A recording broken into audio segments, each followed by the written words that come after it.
আসসালামু আলাইকুম দাদা, কি অবস্থা? নাতি আলহামদুলিল্লাহ ভালো, তোমরা ভালো আছো? জি আলহামদুলিল্লাহ ভালো। আচ্ছা দাদা, এই গাছগুলা নাকি আপনাদের আমলে অনেক বড় বড় ছিল? নাতি তুমি তো আমার পুরান কালের কথা মনে করে দিছো নাতি। আচ্ছা তোমরা তো বিশ্বাস করতা না নাতি।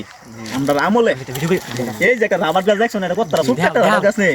আমরা আমলে সীতা কমো নাতি একটা গাছ আমরা 10-12 জন মিললে আমরা ধরতাম না। আই সর্বনাশ, এত বড়, এত বড় এত মোটা, এত মোটা বিশ্বাস করতে না নাতি।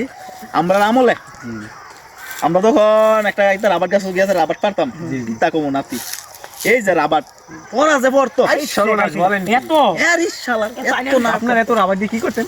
আমরা কাল এইটা রাবার দিয়ে আমরা মাছ ধরে খাওয়াইতাম নাতি।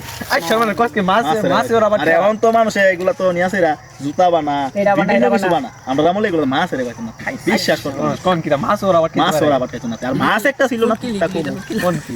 এ বিশ্বাস তো করতাম না নাতি। বিশাল বড় বড় ছিল একটা। এই রাবার এত বড় মাছ। মাছগুলা আনতে তুমি না না নাতি নাতি এগুলা মাছগুলো হলো প্লাস্টিকের মাছ ছিল নাতি। বিশ্বাস করতাম তাহলে এই মাছগুলা হাওয়া লাভ হইতো কি রাবারটি? আহা নাতি। তা আমরা এখানে কি কইতাছি